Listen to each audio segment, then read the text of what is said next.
The battle between growth and control is as old as the soil itself. Beneath the quiet surface of every thriving field, a silent war is waged, one that farmers know too well. Bindweed, with its creeping tendrils and relentless hunger, rises each year like an uninvited guest to the feast of life. And yet, across the same beds of earth, the promise of renewal stands tall: cover crops, the green soldiers of regeneration, rising to restore balance where chaos reigns. Farming has never been just about planting seeds. It's about shaping resilience. And today, in this unfolding chapter of ecological farming, the question isn't simply how to grow more, it's how to grow smarter, how to work with nature rather than against it.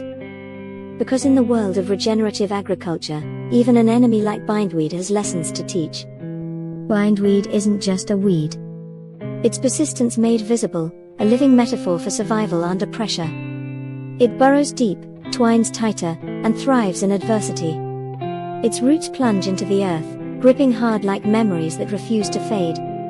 You can pull it, cut it, or curse it, but it comes back, defiant and alive. And in that stubbornness lies a truth every grower must face: the land remembers everything. Across the windswept fields of Wyoming, farmers battle this tenacious plant each season. Plastic tarps have long been their armor, smothering sunlight, starving the bindweed of breath. But there's a growing discomfort in the farming world about covering life with plastic, about solving one problem by creating another. The question echoes through every regenerative farmer's mind: can we fight nature's chaos without suffocating it? That's where cover crops enter the story, the quiet heroes of living soil. Sudan grass, sorghum, winter wheat, not just plants, but protectors. They rise thick and tall, casting deep shadows that starve bindweed of its hunger for light. These cover crops aren't just competing for nutrients, they're rewriting the story of the soil. Beneath them, microorganisms dance.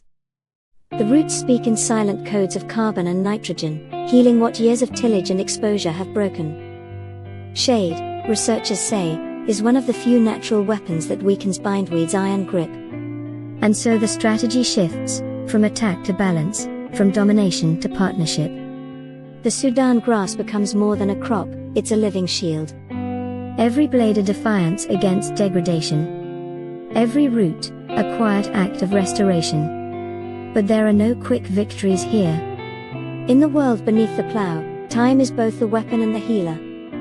Tarping for a year might suffocate bindweed, but the winds of places like Wyoming make such methods fragile.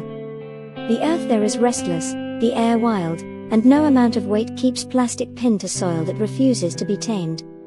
Even parked trucks, farmers say, can't hold back the gusts that roll tarps into tangled knots. So the new generation of farmers, the soil stewards, the ecological thinkers, are turning their gaze toward systems that thrive with the wind, not against it. Perennial pathways, deep-rooted grasses, diverse cover crops. The tools of regeneration are evolving. Still, even with cover crops, bindweed remains. Not defeated, but diminished, its presence now a whisper instead of a roar. And maybe that's the secret hidden in this struggle, that farming isn't about erasing the wild, but about learning to live within its rhythm. When the conversation turns to figs, those ancient, sun-loving trees that once shaded the courtyards of Mediterranean homes, a different kind of balance enters the scene. Figs are survivors of heat and hardship. Their thick leaves breathe in summer's fire, while their roots sip deep from the cool silence beneath. But even they, in places like Kentucky, demand shelter, and so farmers bring them into tunnels, where the microclimate can cradle their sweetness. But figs, though generous, don't like to share. Their wide leaves steal the light, their roots thirstily claim the soil. Interplanting with them isn't easy, it's an art of negotiation. A dance between shade and sun, between profit and patience. Inside those tunnels, farmers experiment, weaving together crops that can coexist with these ancient trees. Lettuce, kale, arugula, clover, low-growing companions that thrive under fig canopies. It's not a race for dominance but a dialogue between species. The figs offer shade, the greens offer cover. One feeds the soil, the other feeds the farmer. The economics of it are as delicate as the ecology. A small tunnel filled only with figs might not pay for itself. But add the soft green carpet of winter lettuce or the gentle hum of chamomile flowers beneath, and suddenly, life multiplies in purpose. Some even dream of growing mushrooms in the shaded spaces, oyster or shiitake, using the fig's own cool microclimate as an incubator of quiet abundance. These are not just experiments in agriculture, they're experiments in relationship. Each interplant, each cover crop, each root that twists through the soil is part of a larger conversation, one that asks us to redefine what success looks like in farming. Because ecological farming isn't just a method. It's a philosophy. It tells us that what we grow above the ground is only as strong as what thrives below it. But that the health of our crops mirrors the health of our soil, and the health of our soil mirrors the health of our choices.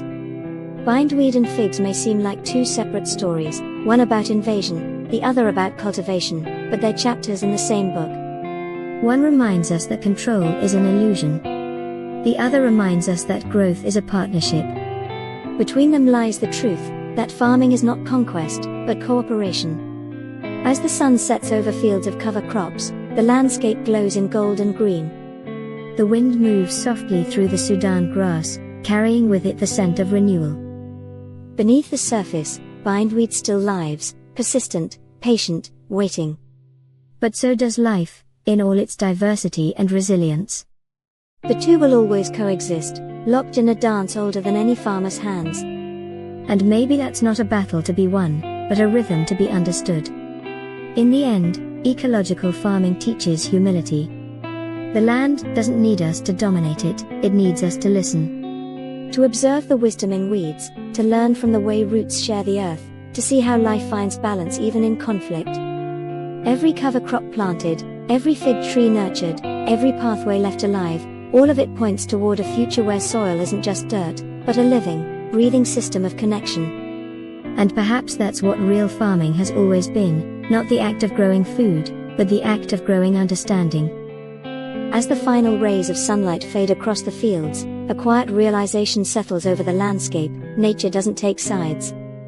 It doesn't label one plant good and another bad. It simply seeks balance, always and endlessly. And in that endlessness lies the greatest lesson a farmer can learn, that to nurture the earth is to become a part of its story, not the author of it. So, the next time bindweed curls around a stalk of wheat or a fig leaf casts its shadow over young greens, remember, this is not a war. It's a conversation. A reminder that in every tangle of roots and every shade of leaf, life is not just surviving, it's teaching us how to belong.